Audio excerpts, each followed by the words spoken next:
قوم کے ساتھ آپ لوگ زیادتی کر کے گئے ہیں. پہلے اس کا وہ آپ جواب دے دیں, پھر میں آپ سے پوچھتی ہوں کہ آپ پہ جو الگ بم چلا ہے اس کی کہانی پھر ہم بعد میں اس پہ میں پہلے دیکھیں, ابھی عقیل کے ساتھ میری تھوڑی بہت ابھی دوستی بھی بن گئی کیونکہ ٹی وی پہ بیٹھتے رہتے. میرا پارلیمنٹ میں بھی کوشش یہی رہتی ہے کہ جو جس مزاج میں گفتگو کرے اسی طرح اس کو بندہ جواب دے.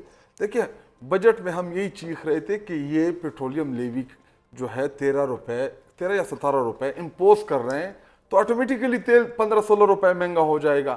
دیکھیں انٹرنیشنل آپ پرائس, آپ گوگل ہے آپ دیکھ لیں, پچھلے 20-25 دنوں کے پرائسز دیکھ لیں کہ ایران جنگ سے پہلے انکریز کیا تھی پیٹرول کی, اب انکریز کیا ہے, اس کا ایوریج نکال دے آپ کو اندازہ ہو جائے گا.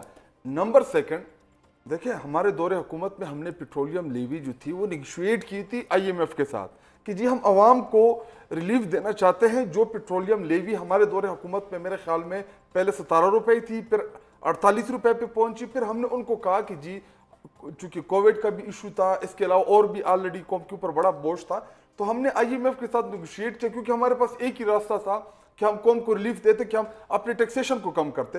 لیکن انہوں نے کم کرنے کی بجائے دیکھیں یہ 48 سے 78 پہ لے کے گئے اور 78 سے اب 100 پہ لے کے گئے. 70-80 روپے انہوں نے پیٹرول کی قیمتوں میں. انٹرنیشنلی کوئی انکریز نہیں ہوا, انٹرنیشنلی شاید 2-3-5 لیکن جاتے جاتے جو وہ بھی کہہ رہے ہیں اور جو عام تاثر بھی ہے کہ آپ لوگوں کو پتا تھا کہ ووٹ آف نو کانفیڈنس آ چکا ہے, آپ لوگ جا رہے ہیں, جاتے جاتے ہم نے IMF کے ساتھ یہ نیگوشیٹ کیا تھا, ہم نے ان سے بات کی تھی, ہمارا ڈیلیگیشن گیا تھا کہ دیکھیں ہمارے اس ٹائم مہنگائی کا ایشو ہے تو ہم ریلیف دینا چاہتے ہیں. اس کے بعد دیکھیں چلو 10 روپے ہم نے دے دیا, چلو ٹھیک میں مان لیتا ہوں. کتنے مہینے دیا ہوگا؟ 2 مہینے, 2 یا 3 مہینے, زیادہ تو نہیں ہوگا نا کیونکہ ریجیم چینج 2 مہینے یا 3 مہینے ہوگا.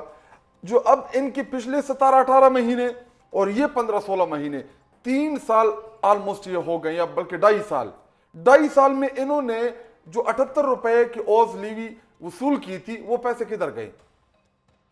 مطلب اگر 3 سال تک یہ انہوں نے پیسہ جمع کیا تو پھر تو ہونا چاہیے تھا کہ ریلیف دیتے, نہیں دیا. ایک دوسری بات, یہ صرف انہوں نے پیٹرول مہنگا نہیں کیا, انہوں نے اس پیٹرول کی وجہ سے 2 روپے یونٹ آپ کی بجلی جو ہے وہ کل آج شاید مہنگی ہو بھی چکی ہو ورنہ کل ہو جائے گی. دیکھیں اس ملک کے ساتھ ہو کیا رہا ہے, یہ میرا بھائی مائنڈ نہ کریں. نواز شریف اور اس کے جتنے شوگر ملز ہیں, جب پاکستان میں گروئنگ ہوتی ہے شوگر کین کی, جب کرشنگ ہو جائے, چینی بن جائے, تو چونکہ مارکیٹ میں چینی زیادہ ہو جاتی ہے تو یہ اپنے چینی جو ہے چونکہ یہاں پہ پھر ان کو سستی فروخت کرنی ہوتی ہے, یہ باہر بیچ دیتے ہیں مہنگے داموں کیونکہ ڈالر میں آپ کو پیسے ملتے ہیں, اپنی چینی مہنگی بیچ دیتے ہیں. پھر جب شارٹیج آتا ہے تو باہر سے مہنگی چینی خرید لیتے, ان کی صحت کے اوپر کوئی اثر نہیں پڑتا. کیونکہ مہنگی چینی بیچتے ہیں, اور میرے اور آپ جو عام مڈل کلاس غریب لوگ ہیں اس کے لیے پھر ہم جو ہے وہ مہنگی چینی خرید کے بعد. اسکینڈل تو ہر دور میں ویسے آئے ہیں, آپ کے دور میں بھی آئے ہیں چینی اسکینڈل. میں بتا رہا ہوں چینی ویسے ہی مضر صحت ہے, ہم تو کہتے ہیں وائٹ پوائزن ہے بھائی, مشورہ دے رہے کہ یہ آپ نے بڑا سمارٹ پوائنٹ بیچ میں آپ کنورسیشن میں لے کے آئے. یہ مشورہ کس کس کے لیے ہے یہ مجھے سوچنے کا مجبور کر, سب کے لیے ہے. میں 2 اور چیزیں بتاتا ہوں آپ کو امپورٹنٹ. دیکھیں ابھی گندم لاسٹ ایئر تو چلو جب پنجاب کے کسانوں نے گندم کی تو اس کے بعد خیبر پختونخوا کی حکومت نے گندم ان سے لے لی.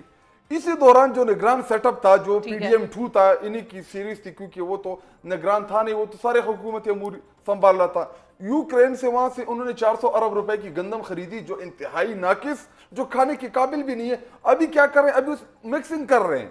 پنجاب یا ہماری جو لوکل گندم ہے جو ملز ہیں اس سے نقصان کیا ہوا؟ آج پنجاب کا جو کسان ہے اس کی گندم خریدنے والا نہیں ہے. اچھا وہ تو کسانوں کی بات, تو آپ مجھے لگ رہا ہے آج کسانوں آپ شاہد صاحب کسانوں کی نمائندگی نہ کریں.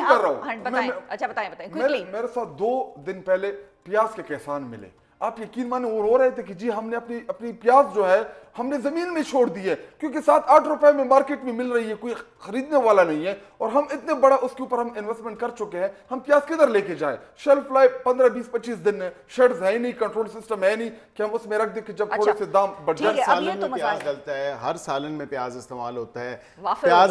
پیاز اگر سستا ہو گیا تو اس میں تو خوشی کرنی چاہیے, لیکن اس زمیندار جو سارا سال زمینداری کرتا ہے, جی دیکھیں شاہد صاحب یہ بھی تو دیکھیں کسان کارڈ دیا, ان کو بیج دیے, نہیں مریم نواز صاحبہ نے دیے, پنجاب ہمارے دور حکومت کے پروجیکٹس ہے اس کے اوپر تختیاں لگا رہے ہیں. نہیں, یہ عمران خان صاحب نے شروع کیا تھا اور میں آپ کو چیلنج کرتا ہوں, یہ بزدار صاحب کا ویژن تھا. تو دیکھیں یہ عمران خان صاحب نے ہمارے دور حکومت میں, آپ کو پتہ ہے ہمارے دور حکومت میں ایگریکلچر ایمرجنسی پروگرام میں پنجاب میں 450-500 ارب روپے تک ہم ادھر لگا رہے تھے. اچھا ٹھیک ہے, ہم کسانوں سے ذرا آگے بڑھتے ہیں. ٹھیک ہے, وہ ہم الگ پروگرام کریں گے. ایگریکلچر اور پیاز ٹماٹر اور ہانڈی سے ہم نکل کے اب ذرا آپ اس طرف آتے ہیں. یہ عام لوگوں کی بات ہے. نہیں آپ نے کر دی نا, آپ نے کر دی. وزیر اعظم نے کہا تھا کہ میں آلو پیاز کا ریٹ پتہ نہیں کرنے آیا. کہاں پہ یہ عام ایک جو ہے بالکل پتہ ہے, انہوں نے کہا کہ آلو پیاز کا ریٹ پتہ نہیں کرنا. چینی جو ہے وزارت سے آتا ہے, اور اس لیے ہے کیونکہ ان کے لیڈر کے رمضان شوگر مل, پتہ نہیں کتنے شوگر مل تھے, مجھے تو نام بھی پوری نہیں آتے. ویسے ان کے پاس بڑے سٹاکس ہیں. کل مالک صاحب نے بھی اپنے پروگرام میں کہا کہ مطلب سب سے زیادہ سٹاکس جو ہیں وہ میاں کیونکہ ابھی مہنگی ہونے والی چینی اگلے دن آپ دیکھیں گے جب کانفلکٹ آف انٹرسٹ ہے. صاحب یہ بتائیے کہ پھر 27ویں ترمیم آ رہی ہے, فائنل ہے یہ؟ پوچھ تو اس طرح رہی ہیں آپ کے, آپ کو پتہ سب ہوتا ہے, تیاری کر کے بیٹھے ہوئے. قطر نہیں. دیکھیں مجھے تو ہر آج یہ ہاٹ ٹاپک جو بنا ہوا ہے نا آج کل, وہ یہی بنا ہوا ہے, پتہ نہیں کیوں ہوا ہے. یہ اس لیے ہے کہ اس پہ گورنمنٹ ابھی فی الحال کوئی ورکنگ ہم نے, یقین کریں میں آپ کو اتنا اوپنلی بتا سکتا ہوں کہ ابھی کوئی ڈرافٹ, کوئی ایسا جو پروپوزل ہے وہ ہمارے سامنے نہیں ہے. میں یہ ضرور آپ کو کہہ سکتا ہوں کہ ابھی فی الوقت کسی 27ویں آئینی ترمیم یا کسی ایسے پروپوزل پہ کام نہیں ہو رہا. البتہ یہ اگر کرنا ہے تو اسی کرنا ہے جس ایوان کے ہم ممبر ہیں. یہ نیشنل اسمبلی اور سینٹ کا استحقاق ہے, وہ کر سکتے ہیں. اس سے پہلے 26 مرتبہ وہ آئین میں امینڈمنٹس کر چکے ہیں. 27ویں کیا 30ویں دفعہ بھی وہ کریں تو یہ اس کو کرنے کے مجاز ہیں. اور یہ کام ہی انہی کا ہے, دونوں both houses of the parliament, senate اور نیشنل اسمبلی. ورنہ ہی تو پھر میرا اور ان کا وہاں پہ بیٹھنے کا کوئی کام نہیں ہے. نہیں آپ کا کام ہے, میں تو اس چیز کو سپورٹ کرتی ہوں کہ لیجسلیچرز کا کام ہے لیجسلیشن کرنا. پرویز مشرف کے دور میں بھی اتنے آئین کو نقصان نہیں پہنچا جتنا آج یہ پہنچا رہے ہیں.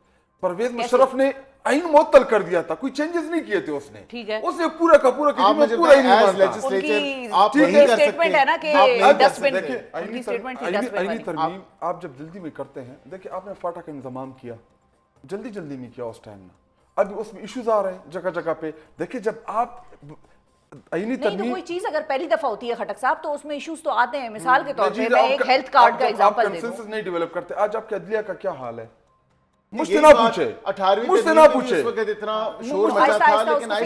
مجھ سے نہ پوچھے. آپ جا کے آپ کے پاس کیمرہ ہے, کسی بھی عام بندے سے پوچھ لے کہ آج کی عدلیہ میں اور 26ویں آئینی ترمیم کے عدلیہ سے پہلے کی کیا پوزیشن. آپ کو 19ویں ترمیم جب ہمارے سر پہ بندوق رکھ کے کروائی گئی تھی, مطلب دی اپوائنٹمنٹ آف دا ججز بائی دا ججز فار دا ججز, یہ تو نہیں ہونا چاہیے نا. آپ کم از کم ہمارا میننگ فل رول کدھر ہے, ہماری ان پٹ وہاں پہ کدھر ہے جب دنیا پوری. لیکن وہ رول وکیل صاحب ایسی سچویشن میں آئے کہ وہ انفلوئنس نہ کر رہا ہو. اب آج جس طرح سے سرفراز ڈوگر صاحب کی بات ہو رہی ہے, ہر طرف چل رہی ہے, وہ سارے ججز سراپا احتجاج ہے کہ بھائی یہ کسی سینیورٹی کی کسی لائن میں ہمارے ساتھ تھے نہیں. یہ اب آرٹیکل 200 ہے نا, اگر ہم آئین کو صرف آئین کو اٹھا کے دیکھ لیں, اور آرٹیکل 200 میں واضح طور پہ لکھا ہے کہ یہ پریزیڈنٹ کا استحقاق ہے. عدالت نے بھی ابسٹین کیا اس پہ رولنگ دینے سے. جن جج صاحبان نے چیلنج کیا تھا انہوں نے واپس پریزیڈنٹ صاحب کو بھجوایا. پریزیڈنٹ صاحب نے کہا جی کہ یہ جو بینیفیشری تھے نہیں, اور وہ ججز جو بینیفیشری تھے انہوں نے بھیجا. 2 ججمنٹس ہیں, میں بالکل عرض کر دیتا ہوں. 2019 سپریم کورٹ 509 اور 2014 SCMR 1289. اب یہ دونوں جو بات کرتی ہیں کہ سینیورٹی ڈیسائیڈڈ ہے from the date of oath. اب اوتھ جس جج نے پہلے لیا ہوا ہے اور جس کی سینیورٹی ہے from the date of oath ہی ہوگی. اب وہ ٹرانسفر ہو کے اب اس پورے پروسیس میں کون کون انوالو تھا؟ President, chief justice of Pakistan, chief justice Islamabad high court, chief justice Lahore high court, chief justice Sindh high court, chief justice Balochistan high court. یہ اتنے سارے لوگ جب انوالو تھے اس پورے پروسیس میں, اور وہ 3 جج صاحبان جو ٹرانسفر ہو کے آئے ہیں, میں پہلے بھی عرض کر چکا ہوں کہ ان کی بھی رضامندی شامل تھی. بغیر ان کی مرضی کے, بغیر ان کی رضامندی کے ان کو کوئی بھی ٹرانسفر نہیں کر سکتا تھا. یہ تمام تر ایک پروسیجر جو 7-8 لوگوں کا ہوا, میرے خیال سے یہ نہیں ایلیگیشن لگ سکتی کہ یہ بڑا ایک میلیفائڈ پروسیس تھا.